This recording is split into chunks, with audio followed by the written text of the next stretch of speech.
자, 지금 미국과 중국이 대만 해협을 갖고 지금 대치 중인데요. 저는 그 이야기를 먼저 하나 드리고 싶어요. 미국과 중국이 짜고 치는 고스톱에 가까워요. 저도 똑같이 생각했습니다. 그 긴장감을 높여서 예, 자기의 예. 이익을 극대화하는 거야. 그렇죠. 예. 그러면 대가리가 있는 놈은 예.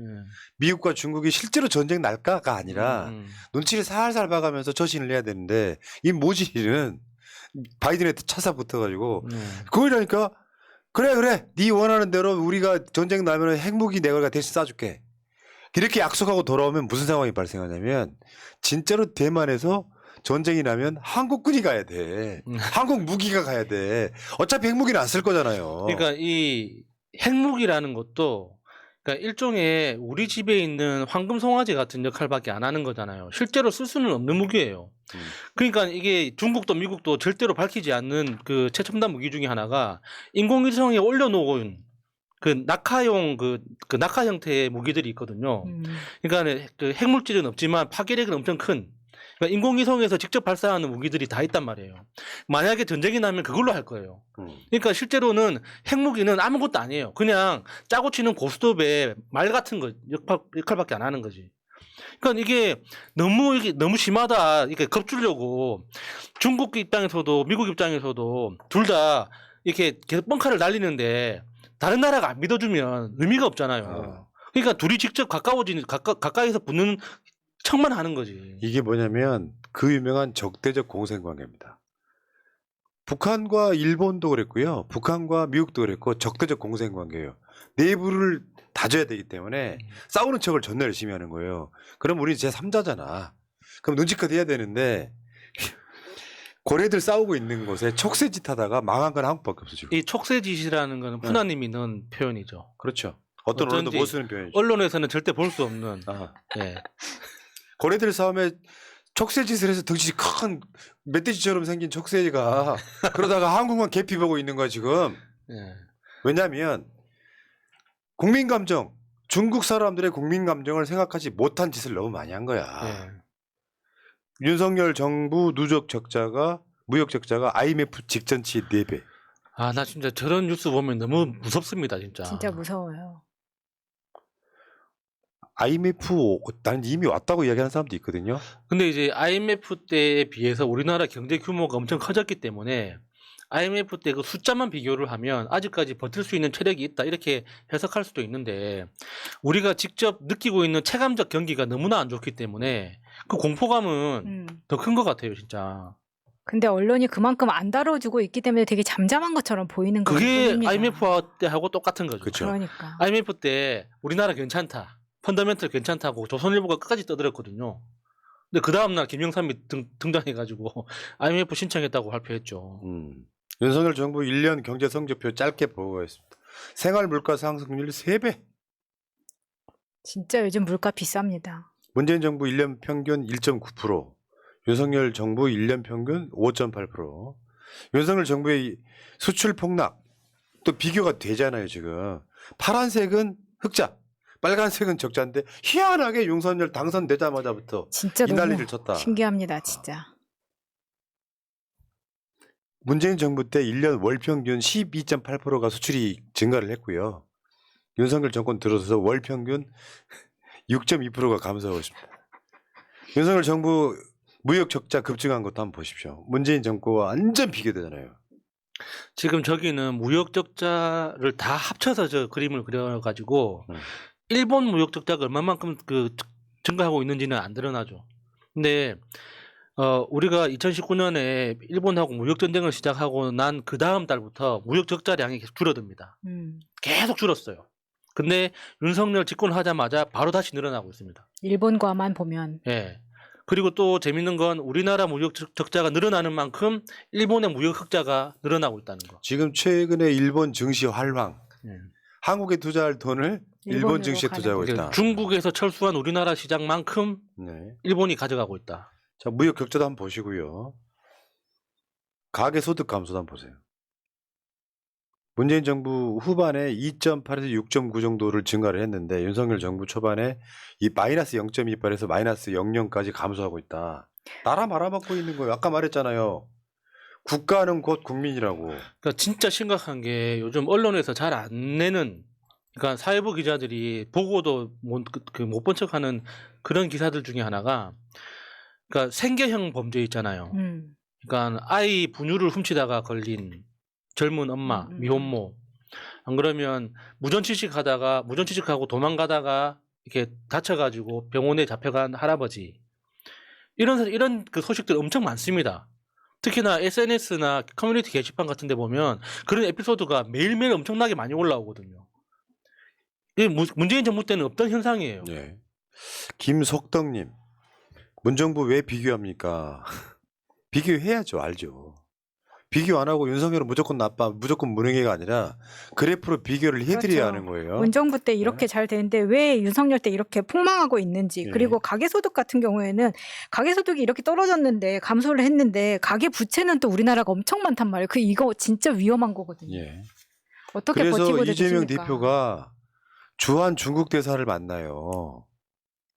싱하이밍 주한 중국 대사 8일 날 이재명 대표를 만납니다. 그래서 이재명을 대통령이라고 하는 거예요. 그러니까 이게 중국의 그러니까 외교 전문가들이나 경제 전문가들이 아직도 이해를 못 하고 있다고 하잖아요. 한국 정부가 왜 저런 식으로 외교를 하며 왜 저런 식으로 경제 정책을 몰고 가는지에 대해서 아무리 합리적이거나 이것 때문에 그런 거구나 연구를 해도 이유를 못 찾고 있다고 그러니까 합니다. 거기에 더불어서 한국 국민이 왜 윤석열한테 투표했는가? 그렇지. 예. 그거는 민주당 잘못도 있으니까 뭐라고 할 말은 없긴 하지만 한중 관계가 악화한 상황에서 한국 내 여러 목소리를 들으려는 차원으로 이제 뭐 그런다고 하는데 결국 핵심이 뭐냐면 미국, 일본만 따라가다가 한국만 왕따 되고 있는 상황이에요. 우리가 전조들은 되게 많이 설명을 해드렸잖아요. 예. 그러니까 눈치 없는 척새짓 하다가 이게 아닌데 당황하는 사이에 오히려 미국과 중국은 자기들끼리 따로 만나고 있고 일본도 중국과 따로 만나고 있고 심지어 이란, 사우디가 해군 동맹 만드는 보도까지 나왔어. 이란과 사우디는 쉽게 표현하면 첼천지 왼수였는데 100년 적이었다고 어. 하죠. 사우디가 친미 국가로 유명했었는데 사우디가 중국과 만나면서 미국과 등을 지기 시작하는데 그 이란이 사우디와 해군 동맹을 만든다. 이란은 핵무기 만들어갖고 미국한테 전다 맞고 사우디는 친미 국가였단 말이에요. 그런데 지금 사우디와 이란이 친해지고 있어. 그러니까 우리나라 언론이 전 세계에 그러니까 미국하고 중국만 있는 것처럼 그리고 우리를 도울 수 있는 가장 가까운 이웃은 일본만 있는 것처럼 그렇게 사람들의 시각을 몰아가고 있으니까 중동이나 유럽이 어떻게 돌아가고 있는지 전혀 이야기를 안 해줍니다. 네. 그게 진짜 심각한 거거든요. 맞아요. 그러니까 이게 사우디하고 미국하고 처음에 균열이 생기기 시작한 건 미국 입장에서 그 셰일가스가 발견되기 시작하면서 미국 입장에서는 이게 대박이라고 했는데 문제는 셰일가스가 발견됨으로써 대박은 났는데 그때부터 사우디에서 수입하는 원유량을 줄여버린 거예요. 그러니까 사우디 입장에서는 이게 감정이 상하기 시작한 거죠. 근데 이게 이 중국을 공격하기 시작하면서 지렛대로 사우디를 썼잖아요. 그러니까 사우디가 그러니까 그 달러를 그러니까 다른 것도 받겠다. 달러 말고 다른 것도 네. 받겠다. 그러니까 루블화도 받고 중국도 중국 받고. 위안화도 받기 시작하니까 이게 미국의 힘이 영향력이 완전히 사라져 버린 거예요. 그러니까 이제 미국이 없는 중동에서 다른 돈 많은 나라 이란하고 사우디가 우리가 한번 주인 돼보자 나서는 거예요. 그러니까 이재명 대표가 주한 중국 대사를 만나는 것도 그런 맥락인데 사실상 선출직으로만 보면요. 사실상이에요. 국가 서열이 그렇다는 게 아니라 이재명 국가 서열 2위에 가까운 거예요. 사실 알고 보면 이재명 대표가. 그러니까 이재명 대표라도 주한 중국 대사를 만나는 이런 상황인데 지금 이렇게 세계가 돌아가고 있는 거를 알아야 되는데 좀 모질이는 저번에 UAE 가가지고 이란에 적은 UAE의 적이다 뭐 이러면서 이 난리를 쳤고 그 이란은 지금 그 한국에 지금 있던 그 돈 좀 돌려준 애 만에 그런 얘기가 나오고 있고 정말 창피하네요. 근데 이야기 좀 진행시켜 보면 제일 중요한 게 미국 기업들이 중국으로 달려가고 있어요. 미국 기업들이. 그러니까 미국도 바이든 같은 물론 미국 대통령이 막 반중국 정책을 하면 미국도 괴로운 게 한때는 공장이 다 중국에 있었단 말이에요. 그러니까 마치 우리가 봤을 때 자동차나 무슨 배터리나 이런 거 몇 개 중국에 공장 세우면 끝난 것 같지만 훨씬 더 많은 기업들이 이제 아직도 중국과 거래를 해야 되잖아요. 미국 기업들이 중국에 가. 한국은 지금 그런 거 아니야. 최태원, 이재용 이런 사람들이 중국에 갑니다. 저 표현 네. 보이지? 슬그머니. 윤석열 모질이가 반중 정책을 하지만 기업하는 사람들은 그게 아니라는 거예요.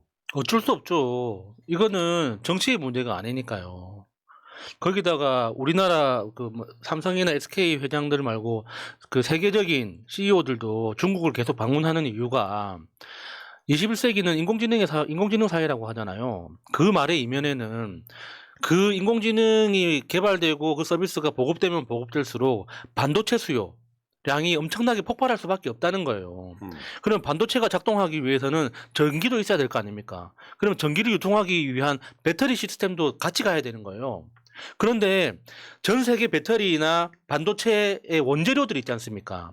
뭐 코발트나 실리콘이나 뭐 이렇게 리튬이나 이런 여러 가지 지화 광물 자원들, 이 광물 자원들이 그러니까 캐지고 만들어지고 가공되고 제품화되는 모든 과정에서 중국이 60% 이상의 역할을 차지합니다. 그러니까 아무리 그 미국이 혼자서 전 세계를 독점하고 싶어도 중국의 협력 없이는 비즈니스 자체가 불가능한 거예요. 그러니까 그걸 알고 있는 전 세계의 그 글로벌 기업들의 CEO들은 그만큼 인공지능이 중요하면 중요할수록 중국이 중요해지는 거예요. 그러니까 중국을 찾는 거죠. 최근에 중국에 던진 말 중에 충격적인 게 그거였어요. 앞으로 시진핑 방한 기대하지 마라. 아, 그게 상징성이 시진핑 하나의 문제가 아니잖아요. 중국 사람들 입장에서 봤을 때는 한국이 적이 돼버린 거예요. 그래서 그 정말 적절한 비유가 그거였잖아요. 바이든이 시진핑을 노래 부르는 척하니까 옆에 있던 윤석열이 모질이가 문신그리고 시진핑이 아구통을 날린다고 지금 이러고 있다는 거죠. 결국 이재명이 대통령 역할을 이재명 대표로도 하고 있는 거라고 보면 맞지. 물론 네. 대통령 뭐 야당 당수가 뭐 이 일을 하면 뭐 얼마나 효과적이겠습니까마는 윤석열은 저질이 하고 아니 야당 대표가 왜 중국 대사를 잘 나가고 있는데 왜 중국 대사를 만나요? 엉망이니까 중국 대사가 이재명 대표로도 만나는 거지. 여기까지 할게요. 자 다음 주제 마지막 주제로 가겠습니다. 오늘의 하이라이트.